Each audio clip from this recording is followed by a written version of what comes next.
Ivan, how's it going? Hi Michael, I'm well. It's an interesting time in the post-election environment. You're not feeling suitably apocalyptic after some of the result? I don't know if that's the right word. It was first of all, I have to say that my projection was a million miles away for down south, as were most of them. It was quite incredible how wrong the polling data was, or was it a last minute shift of opinion? But certainly something happened down south that wasn't expected to give the Tories a majority. Yeah, so we start down south and then we'll move back up to Scotland. So Yeah. the thing was, the Tories were expected to win, but UKIP maybe was expected to take some away from the Tory vote and let Labour back in. But it seems that UKIP actually ended up taking quite a lot off of the Labour vote more than anything else. Seems to be, and I know that they'll need to do a lot of analysis to figure out what happens, but I think it was very patchy. I think right across England in different parts of the country, different things were happening. In some places there was a swing to Labour, other parts there was a swing to Tory, in some places UKIP was taking votes off the Tories, in other places taking off Labour, in some places a Lib Dem vote was breaking to Labour, in other places it wasn't.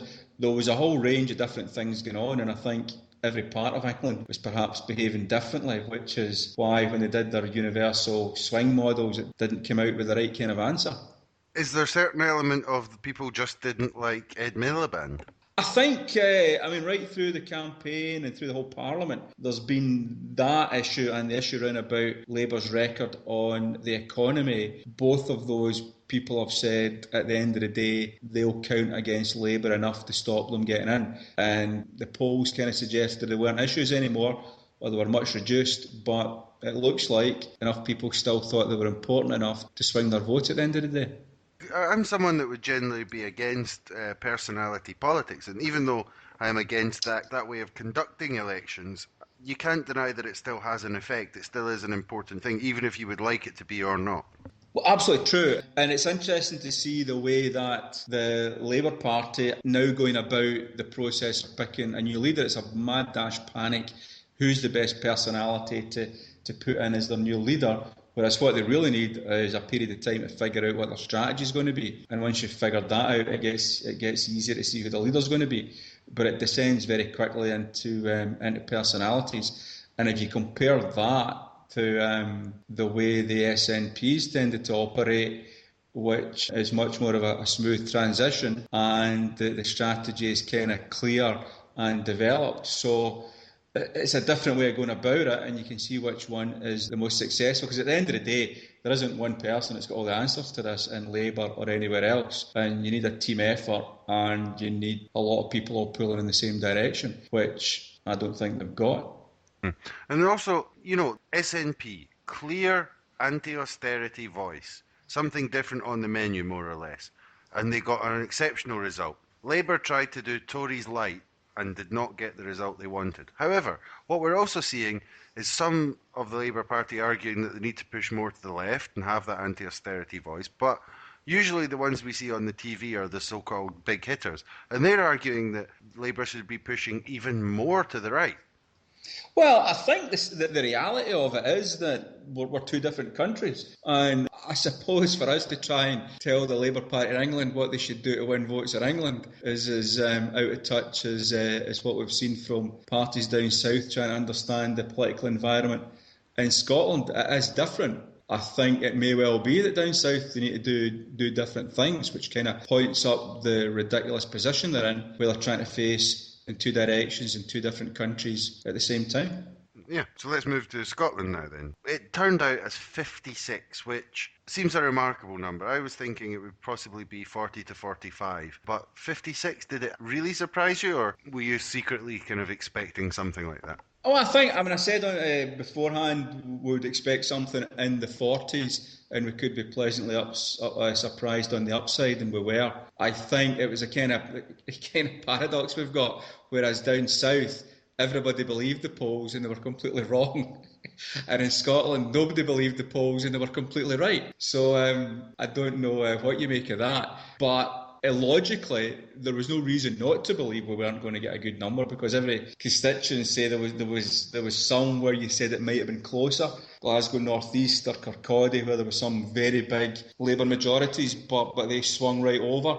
The places where it was closest, actually, interestingly, were places like Eastern Bartonshire, where there was only a 2,000 majority over the Lib Dems, and the Lib Dems, where they had an incumbency in Scotland, actually held up pretty well and came good seconds in a lot of places. Some of that could have been unionist tactical voting, because a lot of those seats were in no type areas. But it was interesting the way it played out. Very bad news for Labour, because lost so much of their core support, just moved over.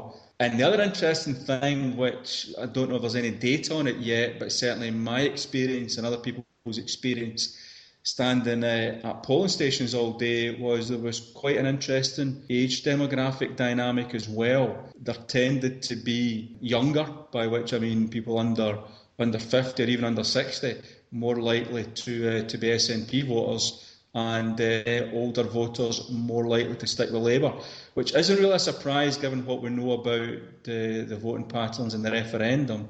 But clearly that would be a big concern for Labour in terms of where they go in the future, if I was trying to figure out the answer from a Labour point of view. But we also saw the same tactic towards the end of the campaign from Labour that we saw towards the end of the IndyRef campaign. If all else fails, scare the pensioners.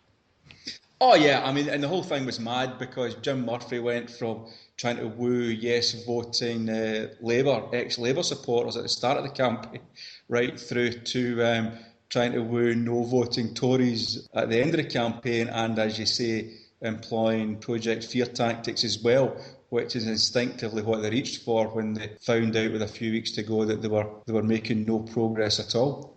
But the remarkable thing is, actually, in a first past the post election, more than 50% of people in Scotland voted for the same party, which hasn't happened in a long, long time. I'm going to burst your bubble here.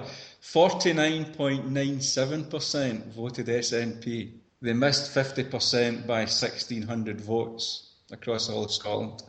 So there you go. Not quite 50%, but in all the rounding, it's shown up as 50%.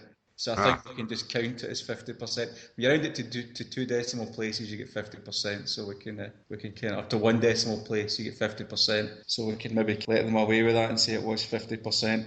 But you're right, it's only ever happened. The only other higher vote, I think the Tories got 50.1% back in the 1955 election, which is the only other time it's been at that level. So it is pretty dramatic. It's frankly hard to see it going backwards. You never know what's going to happen, but all the situation looks like the SNP's got a lot of strong cards to play to work to keep that level of support. Yeah, I don't think we can expect a more than 50% Conservative vote very soon. But I don't think we'll live to see that one. Yeah. So before we move on a little bit to what's been happening since, I think it's important just to make something very, very clear, because it's been said very often. Labour have been beginning to blame the SNP for the loss of the election. Now, I just want to spell this out clearly. If everyone in Scotland had voted Labour, it would not have made a difference to the final result. Yeah, quite incredible piece of nonsense. They've been pushing that line since before, right through the campaign for months now. This thing about vote SNP, get Tory, completely and utterly irrelevant nonsense, as you pointed out. If Labour had won every single seat in Scotland, they would still have had less than 300 seats and would still have been a ways away from where the Tories ended up. So it made no difference at all. The only people who'll convince with that one are people that can't count. So good luck with that one. But let's to explore it. Let's even go to the next level that they'll take this. Let's explore it a little bit, because the only remaining claim, because the factual and numerical one simply doesn't hold up, the only other claim they could make is that people in England were scared by the prospect of this scary SNP, so much so that they all decided to vote Tory. Now, I can't take this claim seriously because, one, Labour stoked up the sort of anti-SNP feeling every bit as much as the Tories did. And secondly, I can't believe the people in England are so convinced about the scary SNP coming when we've seen so much through the campaign about people in England after the debate saying, can we vote SNP as well? Things like that. I mean, this would be but I'm sure this is the next way they're going to move this story. Well, yeah, I mean, it starts to get a bit of nonsense. I think, to be fair, there were both sides of the coin down south. I'm pretty sure we know there were plenty of people who were very impressed with SNP policy and the way Nicola put that across in the debates. So, for sure, that is true. I've also no doubt that there were people who, for whatever reason, didn't fancy a lot of SNP MPs being influencing the government for the UK, which kind of puts a lie to we're all one big happy family of nations and we're all an equal part to play. So I think there were probably plenty of people on both sides of that equation. And as I said before, it is another country, and it's difficult for us maybe to try and pass comment on how people down south think about things in the political environment. Certainly the Tories viewed that as something that was going to influence people, and they may have had some success in that from what we've seen. So to move on to Labour again, immediately after the election, the Labour PR people immediately moved into the public was wrong mode. It was quite extraordinary, some of the stuff we were hearing. And Yeah. it seems like the Labour Party just doesn't get the public it deserves, really.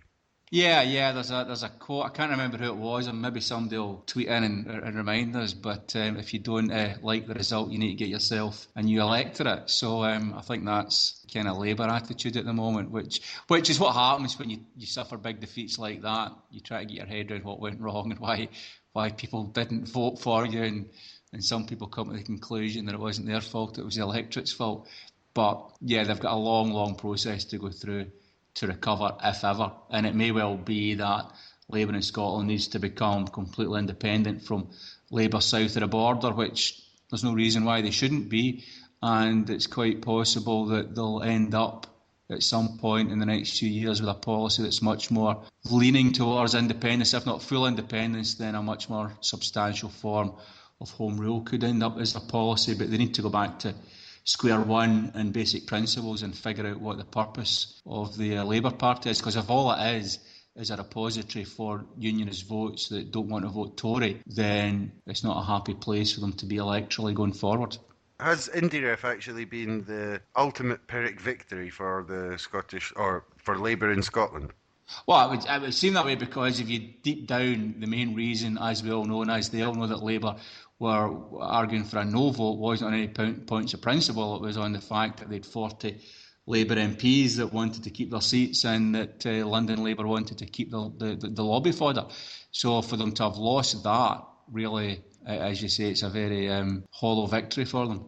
Even in these times of tumult and political jiggery-pokery, it's nice to know that some things don't change. So Labour think the public needs Labour to lead them still, and the Tories are still the nasty party. We've had some extraordinary stuff coming out since the election, and they're basically going to do some pretty nasty stuff. We've got Human Rights Act, we've got Cameron denying IndyRef 2 immediately. You've already commented today that we shouldn't really comment on what's going on down south, so should Cameron shut his mouth about IndyRef 2? I don't know. We've also had massive protests in London that weren't covered already, and it seems to be quite, well, let's say a situation in motion down south. Yeah, I mean, we've got a majority Tory government. We're back where we were. Now, the dust settles, we're back to where we were before the mid-90s, and we're back to the 80s and early 90s when we had a majority Tory government, and they'll do the things that majority Tory governments do, which aren't very pleasant for many people or for the country. It's a difficult situation in total. I think that SNP MPs have got a job to play to oppose as much as possible. Clearly not got the influence that we would have liked to have had it been a balanced parliament, but they've got a job of work to do to oppose it every turn and make very visible what the Tory government is up to. And I think by sticking to that and making it very clear how those policies don't work, continuing to push anti-austerity and the other key points of SNP policy, and making it clear how Tory policy is bad for Scotland in particular, that's got to be what the 56 need to spend their time doing, obviously. Do you think they can keep their majority with such a small majority? Well, I think it's I think they've got a majority of about a dozen or so, a bit more with Sinn Féin not turning up, and then of course they've always got the safety valve of some DUP support potentially if they need it, if they do get in any tight situations. And to be fair, you don't get as many by-elections as you used to in previous, if you go back 30 or 40 years. I think MPs these days are a bit younger and fitter, and you don't get as many that don't run the length of the Parliament. So I think there will be a handful